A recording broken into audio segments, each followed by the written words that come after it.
오늘부터는 이제 매주 주일 신명기 말씀을 함께 살펴보도록 하겠습니다. 여러분, 이 신명기가 굉장히 중요한 이유가 있어요. 신명기를 한마디로, 한 단어로 줄이면 행복입니다. 행복. 그러니까 여러분, 우리가 열심히 일을 하고 땀을 흘리는 가장 중요한 이유가 행복 때문이잖아요. 그렇죠? 이미 천국은 하나님께서 우리에게 은혜의 선물로 허락하신 것이지만 우리가 이 땅을 살아가는 동안에 어떻게 행복한 삶을 살 수 있을까? 그게 모든 사람들에게 있어 가장 중요한 질문 중에 한 가지일 겁니다. 그런데 성경이 우리가 이 땅 가운데서 행복할 수 있는 가장 중요한 비결을 분명히 말씀하고 있다는 거예요. 여러분, 모세가 이스라엘 백성들을 애굽에서 하나님의 말씀대로 건져 구원했죠. 그러고 난 이후에 여러분, 모세는 어디를 못 가요? 가나안에 들어갈 수가 없습니다. 자신은 들어가지 못하지만 이스라엘 백성들이 이제 가나안 땅에 들어가서 어떻게 하면 행복을 누릴 수 있고 어떻게 하면 하나님께서 허락하신 그 모든 복들을 향유할 수 있는지를 자신의 목숨을 걸고 지금 뭐하고 있는 거예요? 그들에게 설명하고 가르치고 있는 겁니다. 그러니까 이게 신명기가 이스라엘 백성들에게 전하는 모세의 마지막 유언이에요. 그러니까 얼마나 그 마음이 애틋하고 얼마나 그 마음이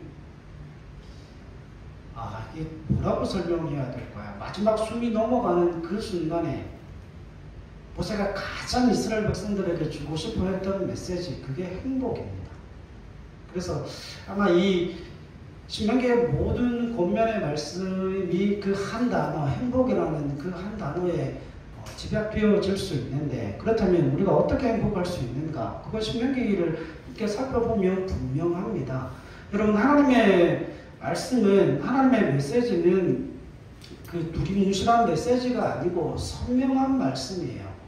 제가 마태복음 안에서도 말씀을 드렸지만 이사야 7장 14절의 말씀이 아하스 왕 때에는 뭐로 나옵니까? 젊은 여자로 나옵니다. 그러니까 젊은 여자가 아이를 낳는다는 건 당연한 일이지만, 그러나 요셉에게 하나님께서 천사를 보내서 말씀을 주셨을 때는 젊은 여자가 아니에요. 처녀입니다.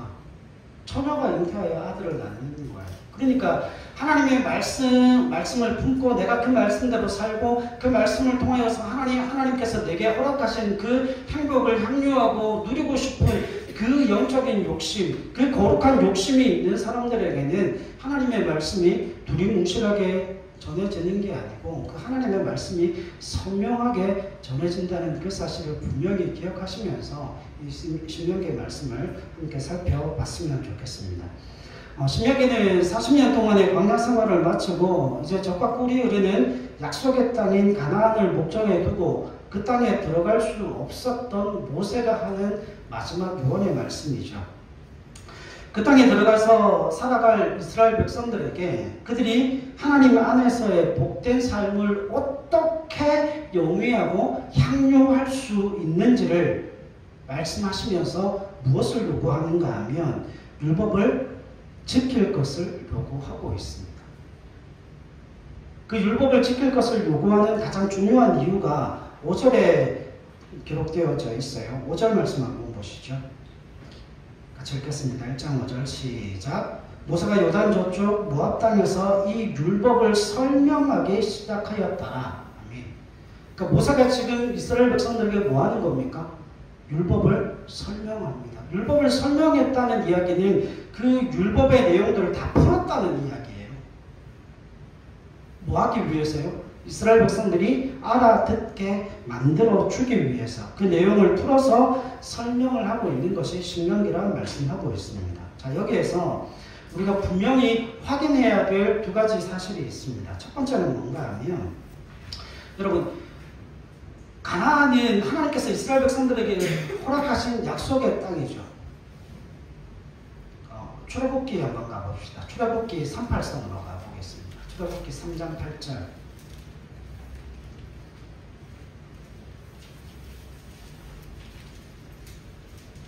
창세기 출애굽기 3장 8절 같이 읽읍시다. 시작. 내가 내려가서 그들을 애굽인의 손에서 건져내고 그들을 그 땅에서 인도하여 아름답고 광대한 땅, 젖과 꿀이 흐르는 땅, 곧 가나안 족속, 헷 족속, 아모리 족속, 브리스 족속, 히위 족속, 여부스 족속의 지방에 데려가려 하노라. 아멘. 이게 하나님께서 이스라엘 백성들을 애굽에서 건지신 목적이 어디에 있어요? 가나안 땅에 있는 겁니다. 그 땅으로 이스라엘 백성들을 데려가기 위함이죠. 그런데 하나님께서 약속을 주신 그 약속의 땅임에도 불구하고 그 땅은 들어가서 뭐하는 땅이 아니에요. 놀고 즐기는 땅이 아니라는 거죠. 그 땅에는 누가 있기 때문에요? 헷가히 부하기여 가나안 7족속들이 있기 때문에 이미 그 땅을 점령해서 그곳에 살아가는 백성들이 있기 때문에 그 땅은 그냥 들어가서 젖과 꿀이 흐르고 하나님의 약속으로 주어진 땅이라고 해서 먹고 놀고 즐기는 땅이 아닙니다. 다시 말하면 가나안 땅은 천국이 아니에요. 천국에 대한 상징이 아닙니다.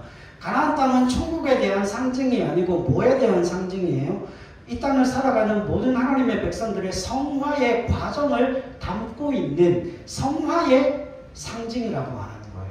여러분, 구원은 이미 받았어요? 못 받았어요? 구원은 어디에서 결정되었습니까? 구원은 이미 시내산에서 결정되는 거예요. 시내산에서 이스라엘 백성들에게 율법을 주실 때에 너희는 내 백성이 되고 나는 너희의 하나님이 될 거다. 그래서 너와 내가 언약을 맺는 것은 너는 내 백성이 되고 나는 내 하나님이 되어짐으로 말미암아 너는 이제 누구에게 속해 있다는 거예요? 하나님께 속해 있다는 겁니다. 이미 애굽에서 나와 홍해를 건널 때 이미 그들은 구원을 받은 거예요. 그러니까 가나안 땅은 천국이 아니고 구원받은 하나님의 백성들에게 있어 그 성화의 과정이 어떻게 되어질 것인가를 말씀하고 있는 거죠. 그러니까 가나안 땅을 차지하는 데 있어서 가장 중요한 기준 한 가지가 그겁니다. 가나안 땅은 몰아내는 것만큼 내 땅이에요. 싸워서 쟁취하는 것만큼 그 땅은 내가 소유할 수 있는 겁니다. 그러니까 여러분, 우리가 오늘 이 땅을 살아가는 그 모든 과정들 속에 우리에게 무슨 싸움이 있다는 거예요? 가나안과 같이 우리에게 남겨져 있는 싸움이 있다라고 성경은 분명하게 말씀합니다. 여러분, 그 땅에 남겨져 있는 원주민들과 싸워야 됨을 성경이 우리에게 보여주고 있습니다. 다시 말하면 이런 거예요. 여러분, 오늘 우리에게 가나안 땅이 있습니까? 오늘 우리에게 가나안에 살고 있는 그 7 족속들이 있습니까? 성경이 말하고 싶은 건 이거예요. 우리의 지위와 신분이 하나님의 자녀요 하나님의 백성으로 그 신분과 지위가 바뀌었지만 우리가 여전히 싸워야 될 내 안에 원주민들이 있다는 거예요. 그게 뭡니까? 아직도 변화되어지지 못한 우리의 옛 성품들이 우리 가운데 있다는 거예요. 그래서 우리가 하나님의 자녀답고 하나님의 백성다운 삶을 살아가게 될 때에 우리로 걸려 넘어지게 하고 우리가 하나님의 자녀답지 못하게 하고 하나님의 백성답지 못하게 하는 아직도 변화되어지지 못한 옛사람의 성품을 우리가 가지고 있다라고 하는 것이죠. 그래서 여러분, 옛성품, 옛사람을 벗어버리는 그 싸움을 성화라는 과정을 통해서 우리 전생에 걸쳐 싸워야 한다 성경은 말씀하는 거예요. 자, 여기에 중요한 성경의 원칙 한 가지가 있어요. 여러분, 외부로부터 오는 적은 누가 해결해 주십니까? 여러분, 이거 성경 잘 읽으셔야 돼요. 외부로부터 오는 적은 하나님이 다 막아주십니다. 실제로 이스라엘 백성들이 애굽에서 그 애굽의 열재앙을 내리실 때 이스라엘 백성들에게 있어 가장 큰 적은 누구였죠? 바로였죠. 애굽의 군대였죠. 그거 누가 막아주셨어요? 하나님이 막아주셨습니다. 그리고 이스라엘 백성들이 광야로 나와서 광야에서 첫 전투가 누구와의 전투였어요? 아말렉과의 전투였습니다. 그 아말렉과의 전투도 누가 이기게 하셨어요? 하나님이 이기게 하셨어요. 가나안 땅에 들어가서 가나안 땅에 있는 그 원주민들과 싸울 때에 여러분, 여리고와 아이성과 하솔과 그 가나안 땅에 있는 그 많은 큰 성들, 그 견고한 성들을 다 이기게 하신 분이 하나님이십니다. 그러니까 외적으로부터 쳐들어오는, 우리 바깥에 있는 외적으로 쳐들어오는 그 모든 어려움들을 이기게 하시는 분은 하나님이십니다. 그 싸움은 누가 싸우시는 싸움이에요? 하나님이 싸우시는 싸움이라고 하는 거죠. 그런데 문제는 외적의 침입은 하나님이 다 막아주시지만 우리 안에 있는 싸움은요, 우리 안에 있는 옛사람의 성품을 벗어버리는 싸움은 하나님께서 누구에게 맡겨주셨어요? 누구에게 맡겨주셨습니까? 우리에게 맡겨주셨어요. 여러분, 이게 구원파와 안구원파를 가르는 가장 중요한 교리적인 문제가 되어집니다. 여러분, 구원파는 내가 구원받았음으로 말미암아 이 땅의 모든 삶이 전혀 의미가 없다는 거예요. 내가 이미 하나님으로부터 구원받았기 때문에 내가 어떤 일을 하든 하나님께서 내 모든 죄를 다 용서해 주셨다. 그래서 지옥 가는 경우들이 많아요. 여러분, 하나님이 외적인 싸움은 모든 것을 다 하나님이 해결하여 주시지만 내 안에 있는 그 원주민들과의 싸움, 내가 가지고 있는 옛 성품, 옛 자아와의 그 싸움은 내가 감당하여 피 흘려 싸우기까지 점령하여 하나님의 사람으로 변화되라고 하나님께서 말씀하시는 거죠. 여러분, 시험은 우리에게 있는 시험은 밖에서부터 오는 게 아니고 우리 안에서부터 나온다라고 성경이 말씀해요. 성경 한 구절 찾읍시다. 에베소서 4장으로 넘어가 보겠습니다. 에베소서 4장 24절 21절부터 보겠습니다. 21절부터 24절. 신약성경 314페이지. 신약성경 314페이지. 에베소서 4장 21절 24절 읽읍시다. 시작. 진리가 예수 안에 있는 것 같이 너희가 참으로 그에게서 듣고 또한 그 안에서 가르침을 받았을진데 너희는 유혹의 욕심을 따라 썩어져가는 구습을 따르는 옛사람을 벗어버리고 오직 너희의 심령이 새롭게 되어 하나님을 따라 의와 진리의 거룩함으로 지으심을 받은 새 사람을 입으라. 아멘. 여러분, 이 말씀은 불신자가 신자가 되라는 그 이야기 아니죠. 그렇죠? 불신자가, 하나님을 믿지 않는 사람들이 하나님을 믿어 이제는 하나님의 자녀요 백성이 되라는 그 이야기가 아닙니다. 하나님의 자녀요 백성이 된 하나님의 사람들에게 있어 그들이 궁극적으로 싸워야 될 그 싸움의 대상이 무엇인지를 가르쳐주고 있는데, 그건 뭐예요? 옛사람의 모습을 벗어버려야 한다는 거예요. 여러분, 이 예수 믿는, 그러니까 불신자가 신자가 되는 거기에는 뭐가 없어요? 과정이 없어요. 불신자가 신자가 되어진다는 그 부분에 있어서는 그건 순간이고 중간적인 상태가 없습니다. 그런데 신자가 된 이후에는 내가 신자다운 삶을 살고 신자로 승리할 것인가, 신자다운 삶을 살지 못하고 신자이지만 실패하게 될 것인가, 그 과정의 싸움이 있다는 거죠. 여러분, 제가 늘 이번처럼 하는 이야기가, 우리는 결과를 책임질 수 있는 사람이 아니고 우리는 뭘 사는 사람들이에요? 과정을 사는 사람들이죠. 그 과정 속에서는 뭐가 나타납니까? 그 과정 속에서는 실패도 나타나고 성공도 나타나고 좌절도 나타나고 기쁨과 즐거움과 아픔과 희노애락이 다 나타나는 거죠.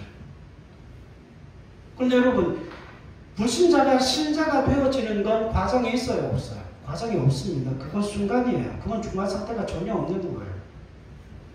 그런데 예수를 믿고 구원받은 하나님의 사람이 되고 하나님의 자녀가 되고 백성이 되면 그때부터 우리의 모든 삶은 과정입니다. 무엇으로 가는 과정이에요? 신자다운 삶을 사는 과정에 들어서게 되는 거죠. 그래서 뭐가 있는가 하면 훈련이 있고 연단이 있고 시험이 있고 고난이 있고 아픔이 있고 슬픔과 기쁨이 다 함께 공존하게 되어진다라고 하는 겁니다. 여러분, 이건 무엇과는 관계없다고요? 이건 무엇과는 관계없다고요? 천국과 지옥과는 관계없습니다. 예수 믿는 사람이기 때문에 주어지는 과정이라고 하는 거예요. 그래서 여러분, 올 한 해는 마음을 단단하게 잡수셔야 돼요. 때로는 내가 성도다운 때가 있습니다. 그러나 그와는 정반대로 내가 성도답지 못할 때도 있어요. 여러분, 그걸 받아들이고 그걸 인정하셔야 한다는 겁니다. 그건 무엇과 상관없어요. 그건 구원과는 상관없는 이야기예요. 아, 아직 내가 서리겠구나. 아직 내가 덜 배웠구나.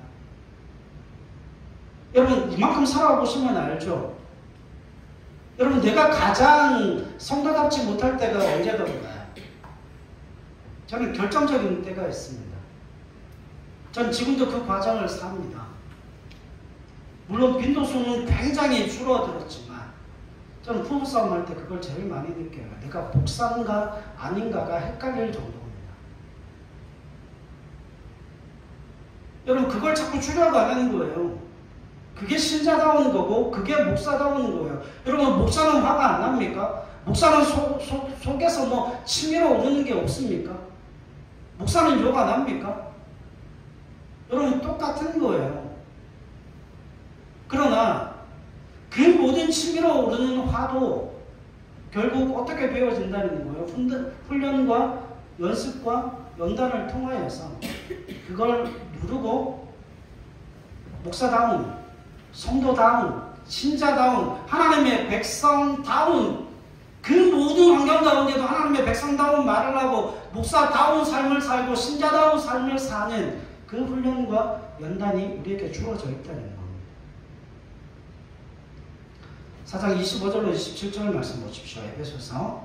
그런즉 거짓을 버리고 각각 그 이웃과 더불어 참된 것을 말하라. 이는 우리가 서로 지체가 됩니다. 분을 내어도 죄를 짓지 말며 해가 지도록 분을 품지 말고 마귀에게 틈을 주지 마라. 여러분, 이게 뭐예요? 이게 훈련의 과정이잖아요. 여러분, 분을 내어도 죄를 짓지 말며 해가 지도록 분을 품지 말라. 이 이야기를 왜 합니까? 여러분, 에베소 교회의 성도들에게 주는 말씀이에요. 성도들에게 주는 말씀이에요. 구원받은 하나님의 백성들에게 주는 말씀이에요. 그런데 분을 품지 말고 분을 외워도 죄를 짓지 마라. 해가 지도록 분을 품고 있지 마라. 이건 무슨 이야기입니까? 분이 난다는 겁니다. 화가 난다는 거예요. 그게 치밀어 오른다는 거예요. 그럼에도 마귀가 틈을 탈 시간을 주지 말라는 거죠. 그게 예수 믿는 하나님의 사람들에게 훈련의 내용으로 주어지고 있는 겁니다. 그러니까 우리의 죄악된 성품의 그 흔적들, 그 뿌리로 인하여서 모두가 씨름해야 될 내용은 이겁니다. 다른 사람들이 다 마음에 안 들어요. 다 내 마음에 안 든 거예요. 그것 때문에 막 화가 치밀기도 하고, 그것 때문에 정말 주체할 수 없을 정도로 뭐 사람이 꼴 보기 싫을 때도 있고요. 그런데 여러분, 여기서 믿음의 실력이 나타납니다. 욕하고 부지런하면 상대방이 고쳐지거나 달라집니까? 잘 안 돼요. 안 되는 게 아니고 잘 안 됩니다. 여기서 신앙의 정말 실력은 이거예요.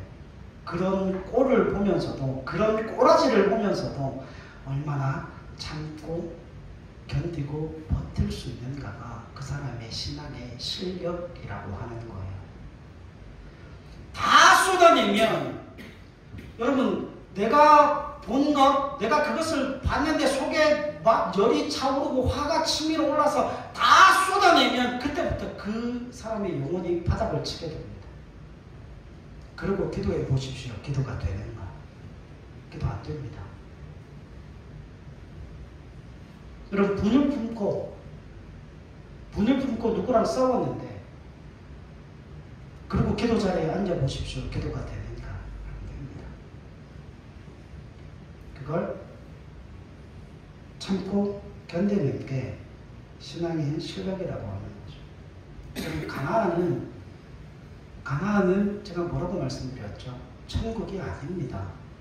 가나안은 천국이 아니고 주님 안에 들어가 있는 하나님의 백성으로 사는 곳임에도 불구하고 거기에 뭐를 쫓아내야 돼요? 누구를 쫓아내야 돼요? 거기에 사는 원주민들을 쫓아내야 하는 곳입니다.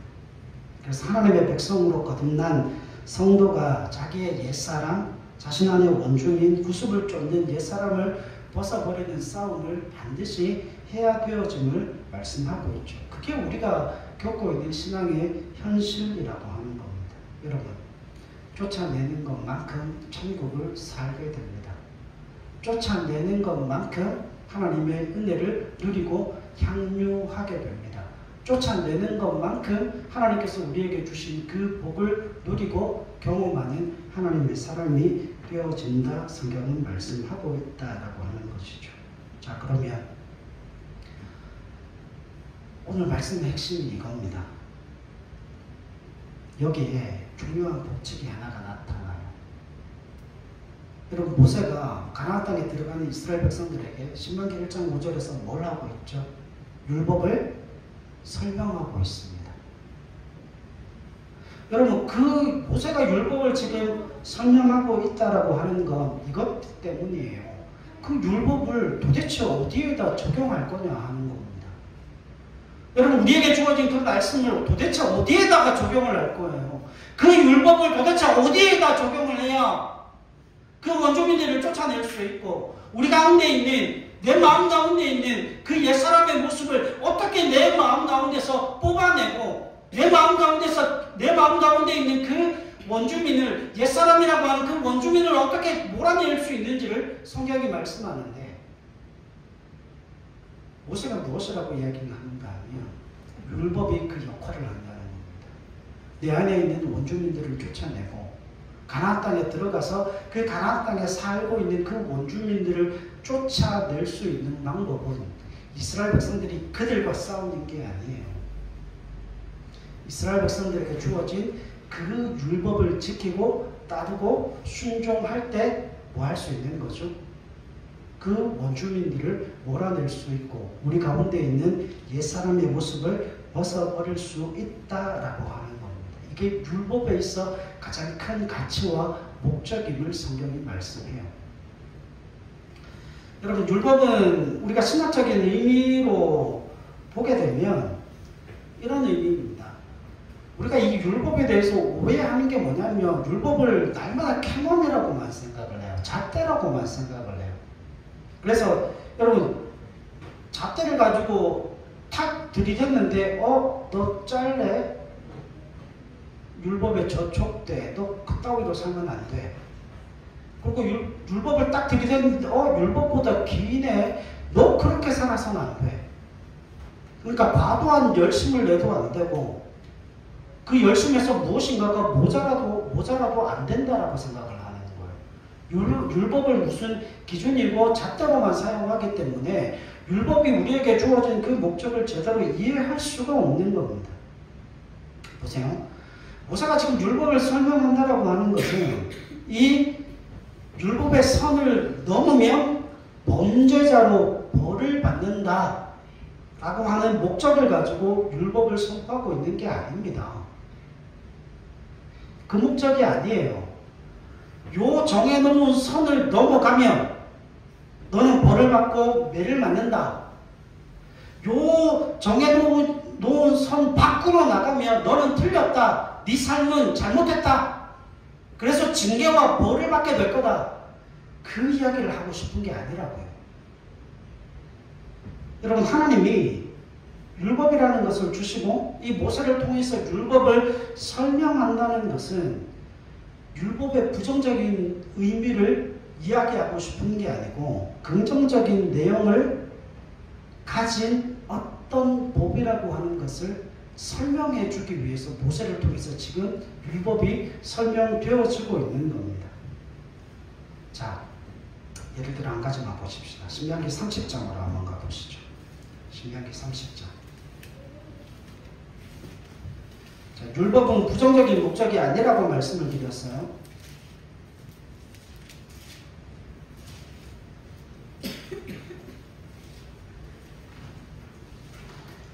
신명기 30장 15절부터 20절까지. 신명기 30장 15절부터 20절 시작. 보라, 내가 오늘 생명과 복과 사망과 화를 내 앞에 두었나니 곧 내가 오늘 내게 명령하여 내 하나님 여호와를 사랑하고 그 모든 길로 행하며 그의 명령과 규례와 법도를 지키라 하는 것이라. 그리하면 내가 생존하며 번성할 것이요 또 내 하나님 여호와께서 내가 가서 차지할 땅에서 내게 복을 주실 것임이니라. 그러나 네가 만일 마음을 돌이켜 듣지 아니하고 유혹을 받아 다른 신들에게 절하고 그를 섬기면 내가 오늘 너희에게 선언하노니 너희가 반드시 망할 것이라. 너희가 요단을 건너가서 차지할 땅에서 너희의 날이 길지 못할 것이니라. 내가 오늘 하늘과 땅을 불러 너희에게 증거를 삼노라. 내가 생명과 사망과 복과 저주를 내 앞에 두었은즉 너와 내 자손이 살기 위하여 생명을 택하고 내 하나님 여호와를 사랑하고 그의 말씀을 청종하며 또 그를 의지하라. 그는 내 생명이시요 내 장수이시니 여호와께서 내 조상 아브라함과 이삭과 야곱에게 주리라고 맹세하신 땅에서 내가 거주하리라. 아멘. 이게 율법의 역할인 거예요.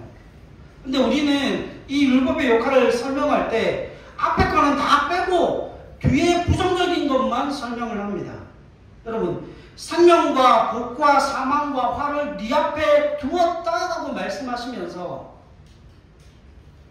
여러분, 그러면 생명과 복, 사망과 화를 그 앞에다 둔 목적은 뭡니까? 화를 선택하라는 거예요? 사망을 선택하라는 거예요? 여러분, 저 보세요. 생명과 사망과 화와 복, 그 네 가지를 앞에다 두었다는 건 뭘 선택하라는 겁니까? 생명과 복을 선택하라는 것이지 사망과 화를 선택하여 그걸 자초하여 그걸 받음으로 망하라고 이야기하는 게 아니잖아요. 그 네 가지를 하나님께서 말씀하시면서 그걸 그들 앞에 둔 가장 중요한 이유는 그걸 통해 생명과 복을 선택하여 받으라는 겁니다. 그걸 향유하고 누리라는 의미에서 뭐가 설명되어지고 있는 거예요? 율법이 설명되어지고 있다라고 말씀을 하고 있습니다. 자, 보세요. 이걸 좀 논리적으로 설명하면 이런 겁니다. 이스라엘 백성들이 원래 어디에 있었어요? 애굽에 있었죠. 애굽이라고 하는 것은 죄가 지배하고 있는 것이고 그 죄악 가운데 죄를 먹고 마시면서 그 무엇인가를 선택할 수 있는 자유가 그들에게 박탈되어져 있는 상황이죠. 노예는 뭐하는 사람이에요? 자신의 것을 그 어떤 것도 소유할 수 없는 사람이지 않습니까? 그러니까 애굽에 있을 때 이스라엘 백성들은 어떤 것도 선택할 수 없었고 어떤 것도 홀로 누릴 수 있는 그 신분과 지위가 허락되어지지 않는 사람이었어요. 그런데 가나안 땅에 들어간다라고 하는 것은 이제 이스라엘 백성들이 선택의 여지가 없는 곳에서 절망밖에 남지 않은 곳에서 뭐가 생겼다는 거예요? 살 길이 생긴 것이고 그 노예에서 자유의 신분이 되어짐을 통하여서 그들이 한 번도 누려보지 못한 한 번도 가져보지 못하는 것을 그들이 선택적으로 뭐 할 수 있다는 거예요. 가지고 누릴 수 있다는 의미를 가지고 있습니다. 그러니까 여러분, 율법은 한마디로 감동적인 거예요. 그냥 논리적인 게 아니고 율법은 하나님께서 허락하신 너무나 감동적인 은혜의 메시지라고 하는 것이죠. 그러면 여러분, 어떻게 하면 삽니까? 애굽에서는 선택의 여지가 없었기 때문에 여기서는 다 사망과 멸망과 저주와 고통과 슬픔밖에 없었어요. 그런데 가나안 땅은 애굽과는 전혀 다른 땅이에요. 사망과 생명과 복과 저주를 선택할 수 있는 겁니다.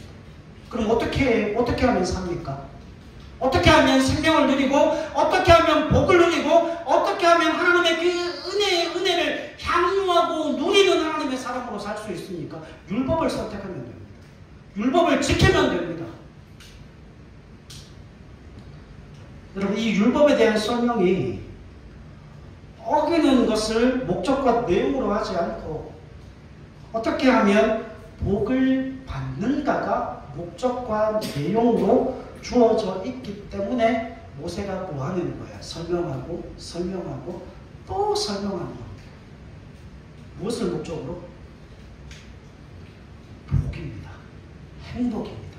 사망입니다. 사망이 아니고 생명입니다. 생명과 복을 목적으로 뭐가 주어져 있다고요? 율법이 주어져 있다고요. 사망과 저주가 아닙니다. 화가 아닙니다. 그러니까 우리는 신학적인 개념을 가지고 있어서 율법으로는 죄를 깨닫게 함이라. 예, 맞아요. 율법이 죄를 깨닫게 하죠. 법이 없으면 그 법에 저촉되어지는 일도 없고 법이 없으면 죄도 없겠죠. 그런데 법이 주어진 목적이 뭔가? 잘잘못을 따지기 위해서 법이 주어진 게 아니에요. 법은 최소한의 기준이에요. 그 법이 주어졌다는 것, 법에 저촉받지 않는 그 모든 삶은 다 어떤 삶이라는 거예요? 정당한 삶이라는 거예요. 법은 최소한의 기준입니다. 그래서 그 법 때문에 벌벌 떨고 사는 사람들은 거의 없어요. 여러분, 일반적인 삶을 살아가는 사람들이 이건 법에 저촉된다 안 된다를 날마다 따지면서 살아요. 법하고는 전혀 관계없이 대부분의 사람들은 법하고는 전혀 관계없이 살죠. 왠 줄 아십니까? 법은 최소한의 기준이 있기 때문에 법에 저촉되어지지만 않는다면 나머지 모든 것들은 다 뭐가 되어져 있다는 거예요? 허용되어져 있다는 겁니다. 율법의 목적이 그거라니까요.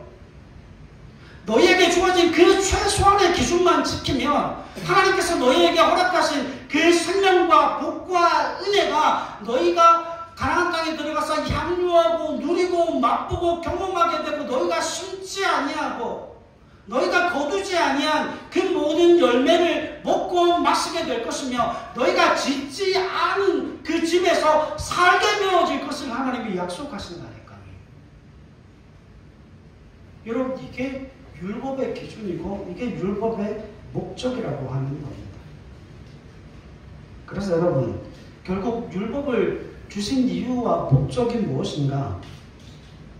여러분, 하나님이 범죄한 인류를 벌하기를 원하지 아니하시고 구원하시고 그 율법을 통하여서 복과 생명과 행복을 허락하시기 위해서 인간에게 주어지는 것이 율법이다라고 말씀하고 있습니다. 하나님이 너희를 구원하시고 복 주시기로 기뻐하셔서 이것을 주신 것이다 라고 누가 지금 설명하는 거예요? 모세가 그 생명이 끊어지는 마지막 날에 마지막 유언으로 이스라엘 백성들에게 그 율법을 설명하고 있다라고 말씀을 하고 있습니다. 그러니까 여러분, 모세가 얼마나 애가 탔겠습니까? 제가 그런 생각을 해봐요. 모세가 가나안 땅에 들어갔으면 하나님의 그 복과 생명을 얼마나 풍성하게 누렸을까요? 상상해 보셨습니까? 야, 내가 그 땅에 들어가면 내가 보여줄 수 있는데 근데 나는 들어갈 수가 없어요. 그러니까 여러분, 부모의 마음이 그거 아닙니까? 부모가 마지막으로 유언할 때 그 유언이 바로 그 마음 아닙니까? 내가 한평생 살아보니까 그 한평생 살아가는 그 모든 과정들 속에 어떻게 행복을 누리고 어떻게 기쁨과 즐거움을 누릴 수 있는지를 정말 숨이 넘어가는 그 순간에 자녀에게 주고 싶어 하는 마지막 메시지. 예수 믿어라. 믿음 생활 열심히 해라. 하나님이 함께 하실 거고 그 하나님께서 너의 삶을 지켜주시고 인도해 주실 거다. 그 생명의 말씀하는 거예요. 이런 모세가 그 이야기를 하고 있는 거예요. 이런 민수기 6장 22절로 27절 말씀에 보면 민수기 6.25에 보면 6.25 전후 6장 24절과 26절 24절부터 26절에 보면 이스라엘 백성들을 축복하는 모세의 장면이 있습니다. 여호와는 그 얼굴을 내게로 향하여 드사 은혜와 평강을 베푸시기를 원하고 너희의 모든 삶 속에서 하나님이 너희에게 복을 베풀어 주신다라고 하는 민수기의 축도가 나와 있어요. 여러분, 하나님께서 그 이스라엘 백성들을 그 애굽에서 구원하신 이유가 바로 거기에 있습니다. 복 주시고 이스라엘 편을 들어주시겠다는. 여러분, 우리가 속한 신앙의 현실이 무엇인가 하면 이겁니다. 하나님이 내 편이시고 하나님이 내게 복을 주시기를 원하시는 분이다.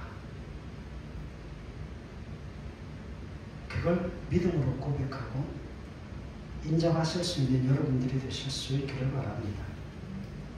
그래서 여러분, 율법이 무엇이냐라고 누가 물어오면 율법은 선포용이나 표어나 플랜카드가 아니고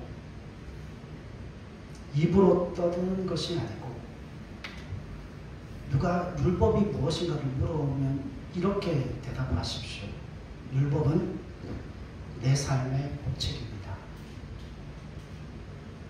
율법은 내 삶의 법칙입니다. 이걸 다른 말로 하면 하나님의 말씀이 내 삶의 길이고 하나님의 말씀이 내 삶의 법칙입니다. 여러분, 율법은 내 발의 등이고 우리의 지혜이고 하나님이 우리에게 베푸신 복이라는 거죠.